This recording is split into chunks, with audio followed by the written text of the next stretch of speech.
जिनकी वाणी में खिरती है मानो जैसे अमृत धारा, जिनकी वाणी में खिरती है मानो जैसे अमृत धारा, उनके वचनों को सुनकर होगा अब कल्याण हमारा, उनके वचनों को सुनकर होगा अब कल्याण हमारा।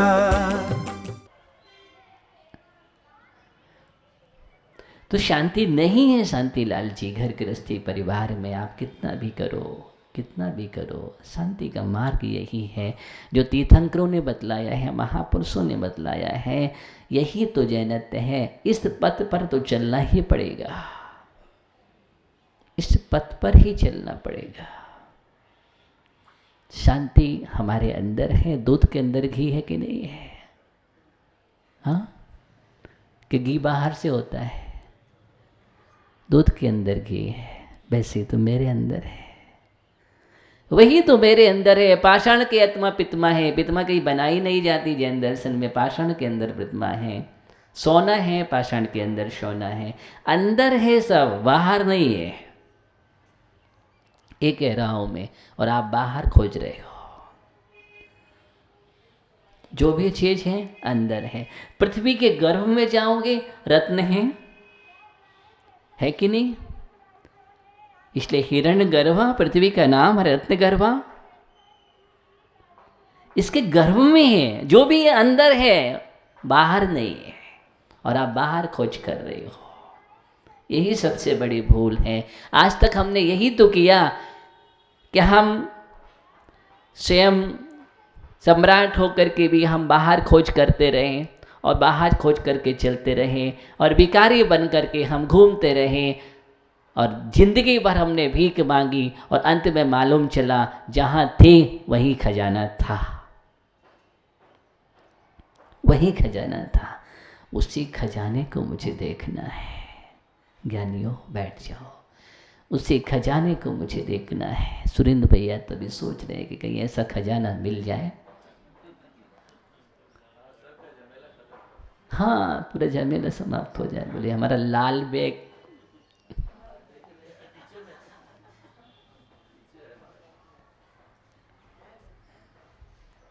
खजाना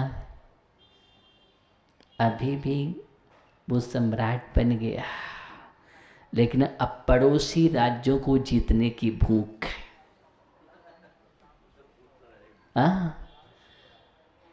भूख नहीं मिटती है, जितना हम डालते जाएं भूख नहीं मिटती है। भूख मिटाने का तरीका तो त्याग ही है। त्याग से मिटती है भूख, कभी भी भोजन से भूख नहीं मिटती है।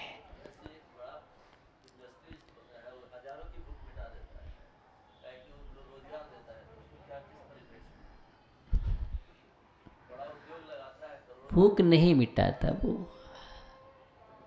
ठीक है, संतुष्टि प्रदान कर रहा है, आप जो चाह रहे थे आपको मिल गया, लेकिन भूख किसी की नहीं मिटी है। ठीक है, आपको रोजगार दिया है, उस व्यवहार दृष्टि से कथन कर रहे हैं, लेकिन अगर आप निश्चय दृष्टि से देखेंगे तो किसी की भी भूख नहीं मिटी है। और भूख कोई किसी की मिटा नहीं सकता। भूख मिटा सकते तो हम स्वयं ही मिटा सकते हैं अपनी भूख, और जिन जिन ने मिटाई है वो देखो भगवान बन गए हैं। भूख मिटाना है, भूख मिट जाती है। जिस दिन आप समोषण में बैठेंगे ना, उस दिन भूख नहीं लगेगी। समोषण में भूख प्यास नहीं लगती है। समोषण का अर्थ है, समोषण में भूख प्यास नहीं लगती है। ये बात पक्की बात है। आप जितनी पूजन भक्ति करते रहोगे आपको भूख नहीं सताएगी, और पूजन भक्ति करके जैसे ही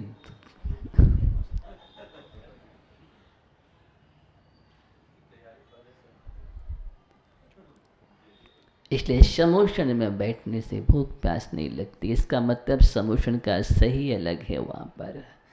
वहाँ पर दिन रात का भी भेद नहीं होता है। समोशन का बहुत बहुत असह्य होता है जीवन में। अब आप सोच रहे हैं कि हाँ वो समोशन नहीं, ध्यान रखना, अगर हम आज समोशन में स्थापना निक्षेप से भी बैठते हैं तो कल हम भाव निक्षेप से पहुँच जाएंगे।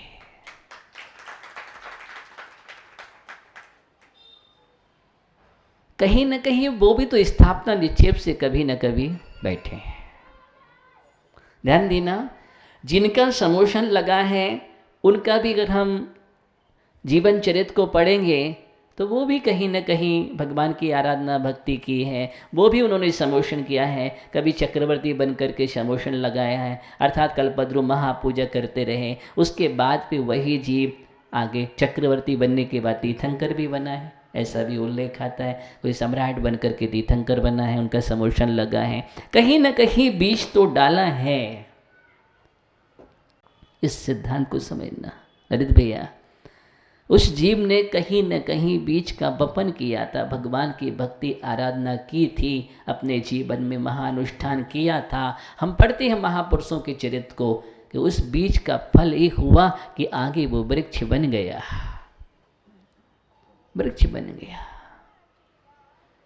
इसलिए बीज हमें कहीं ना कहीं डालना पड़ता है। और जब जब हमारे जीवन में निमित्त आ जाए, अवसर आ जाए, तो ऐसे अवसर में यही कह रहा हूँ, चूकना नहीं चाहिए।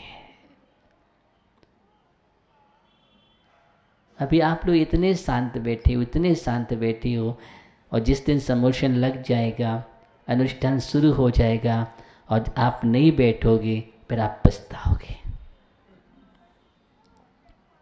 फिर लगेगा कि मैं भी समोशन में बैठ जाता, मेरी भी एक गंध कुटी होती, मैं भी अपने परिवार सहित पूजन आराधना कर रहा होता, मैं चूक गया। क्या हो गया? चूक गया। बाकी तो जिंदगी पड़ी हुई है सब कुछ करने के लिए, लेकिन ऐसा अवसर करने के लिए जिंदगी में कभी कभी सोचो, विचार करो। हम तो आपको उस समोशन की बात कर रहे हैं, लेकिन इस समोशन से भी उस समोशन में पहुंचा जाता है। आज ये समोशन तो कल रियल समोशन। संस्कार पड़ता है, बीज पड़ता है। तो हम अपने जीवन में ऐसा बीज बोए। क्या बोए? बीज बोए। और सच में जो आगम में लिखा है उसमें महापूजा का उल्लेख आता है। और आपने देखा विद्याधर महापूजा करते हैं, चक्रवर्ती महापूजा करते हैं, महामंडलेश्वर राजा महापूजा करते। एक बात और ध्यान रखना, हर कोई महापूजा नहीं कर पाता है, जिसका पुण्य होता है वही कर पाता है। क्योंकि जितने भी अनुष्ठान हैं विशेष विशेष पुण्यात्मा जीवों के ही है। इसका मतलब जो आगे बढ़ रहा है वो विशेष पुण्यात्मा है, और जिसके भाव नहीं बन रहा है उसका मतलब अभी उसके अंदर पुण्य नहीं है। आप देखिए, सरतोभद्र पूजन कौन करता है? मंडलेश्वर राजाओं के द्वारा की गई पूजन, चक्रवर्ती के द्वारा की गई पूजन कल्पद्रुम पूजन है, इंद्रों के द्वारा की गई इंद्रध्वज पूजन है, विद्याधरों के द्वारा की गई रथावर्तन पूजन है। तो आप जितना भी उल्लेख पढ़ेंगे, इसका मतलब विशेष पुण्यात्मा जी भी ऐसा महापूजा कर पाते हैं। इसलिए महान पुण्य चाहिए। इसके लिए क्या चाहिए? महान पुण्य चाहिए। और महान पुण्य परिणामों से बनता है। किससे बनता है? परिणामों से बनता है। आज का परिणाम ये मतलब नहीं कि हम जब वहां पहुंच जाएंगे तब, परिणामों से वहाँ तक पहुँचा जाता है। अगर परिणाम अच्छे हैं तो पुण्यात्मा है जी, वो परिणाम अच्छे नहीं है तो कितना भी संपदा बनी रहे उसका मतलब नहीं, वो पुण्यात्मा नहीं है, वो पुण्यात्मा जीव नहीं है। जो सबसे पहले संसार को महत्व देता हो और बाद में धर्म को महत्व देता हो, नहीं नहीं, जो पहले धर्म को महत्व देता है और बाद में संसार को। 4 पुरुषार्थों में पहला पुरुषार्थ अर्थ है क्या?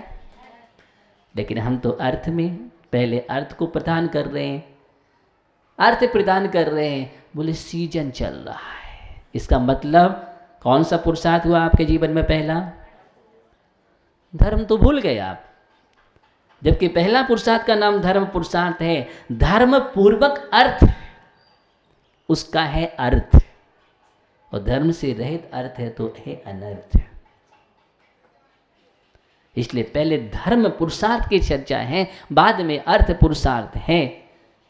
इस बात का शायद हम सिद्धांत भूल जाते हैं, क्योंकि आप जीवन में कितना भी कमा लेना, लेकिन बिना पुण्य के टिकता नहीं है।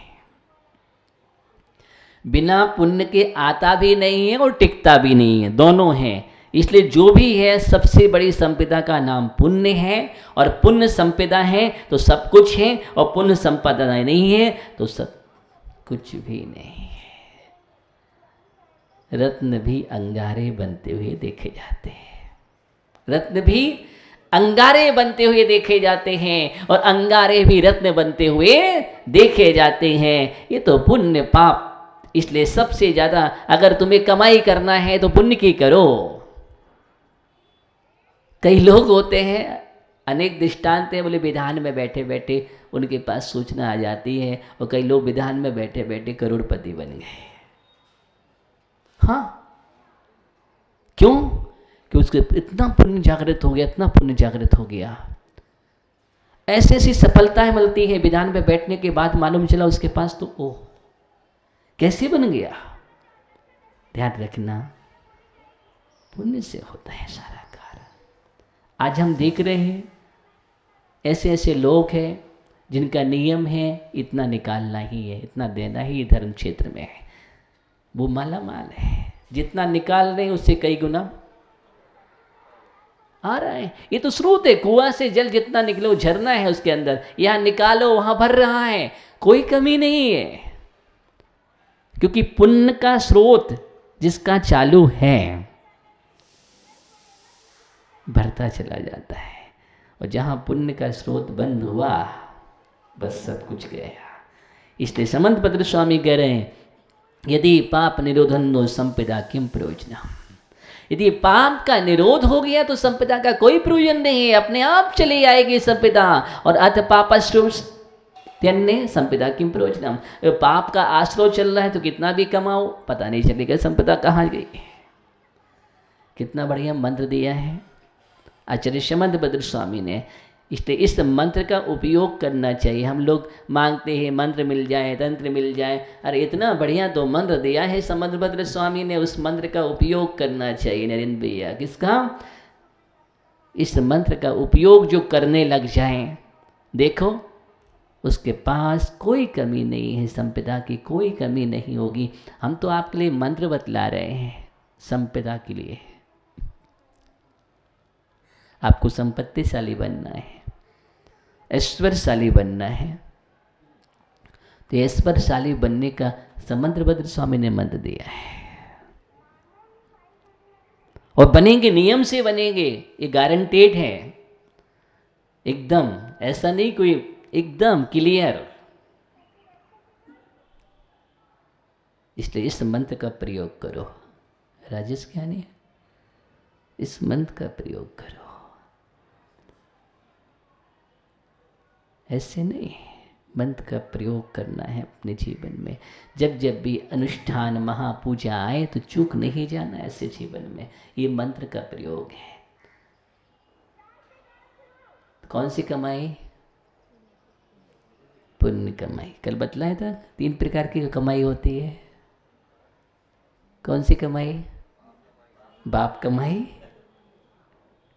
पाप कमाई, पुण्य कमाई, जिसको बोलते आप कमाई। बाप कमाई, पाप कमाई, आप कमाई। आप माने पुण्य, जो आप मतलब अपने से पुरुषार्थ करके कर रहे हैं धर्म पूर्वक, वो आप कमाई हैं। कब तक चलोगे बाप कमाई पर? ज़्यादा समय तक। और पाप कमाई तो, इसलिए आप कमाई करो। कौन सी करो? ये महापूजा, भक्ति, स्तोत्र, जाप, धर्म जितने भी हैं, दान, पूजा, ये सभी आप कमाई है। कौन सी कमाई है? आप कमाई है। और जिन जिन ने भी आप कमाई की है, एक दिन वो अपने आप में भगवान बन गए। आप कमाई, कौन सी कमाई? आप कमाई करो। तो वह कौड़ी से करोड़पति बना, सम्राट बना, लेकिन अभी भी भूख नहीं मिटी। अन्य राज्यों को जीतने की इच्छा चल रही है। पड़ोसी राज्यों को जीत लिया, लेकिन भूख कहाँ मिटती है? सम्राट सिकंदर की भूख नहीं मिटी, किसी की तो भूख नहीं मिटती है। ये बहुत बड़ी भूख है, और इस भूख में तो कितने लोग समा जाते हैं। भूख में कितने लोग समा जाते हैं, कितने लोग चले जाते हैं। ये भूख ने क्या क्या नहीं किया। 3 लोग भी रख दो तो भी भूख नहीं मिटती है। इस भूख के सामने 3 लोग की संपदा भी कितनी लगती है? अड़ू के बराबर। गुणभद्र स्वामी लिख रहे ना, आशा करता प्रति प्राणी स्मम विश्व अनुपमम कस्य किम की दायाति वृथा वो विशेषता है। आशा करता, हाँ, प्रति प्राणी, प्रत्येक प्राणी का आशा रूपी गड्ढा इतना बड़ा है कि सारे विश्व की संपत्ति भी समा जाए तो एक व्यक्ति के गर्त की पूर्ति नहीं होती है, तो पूरे लोक की पूर्ति कैसे होगी? इसलिए व्यर्थ है। क्या बोलने हैं? ये सब व्यर्थ है। इस प्रकार की आशाएं करना, इच्छाएं करना, वह इच्छाओं में अपने जीवन की लीला समाप्त कर देता है। उसके जीवन में आशाएं बढ़ती चली जाती हैं और अंत में सम्राट भी बन गया, लेकिन शांति नहीं है। मैं कह रहा हूँ, शांति नहीं मिली उसके जीवन में। पड़ोसी राज्यों को जीतने के लिए चल देता है और जीवन में अंत में जीवन लीला को समाप्त कर देता है। क्या मिला? कुछ भी नहीं। इसलिए हम अभाव का जीवन न जिए। किसका? अभाव का जीवन न जिए, सद्भाव का जीवन जीने की आदत डालो। सद्भाव का मतलब है जिसमें संतोष रखो, उपयोग करो अपने जीवन में, उपयोग करने की आदत डालो। उपभोग करने की आदत तो है, लेकिन उपयोग करने की आदत नहीं है जीवन की। किसकी? मैं सिर्फ धन संपदा, बाहरी संपत्ति की बात नहीं कर रहा हूँ, अपने जीवन की बात कर रहा हूँ कि जीवन के उपभोग करने की आदत तो बनी हुई है, लेकिन उपयोग करने की आदत नहीं बनी है। इसलिए जीवन का सही उपयोग करो। ये मनुष्य पर्याय उपयोग करने के लिए मिली है, और उपयोग इसका मतलब यही है कि अपने जीवन में रत्नात्रय को प्राप्त करें। यही जीवन का सही उपयोग है। उस दिशा पर चलें, उस मार्ग पर चलें। हम निरंतर आगे बढ़ते रहें इसी भावना के साथ। ओम नमः शिवाय।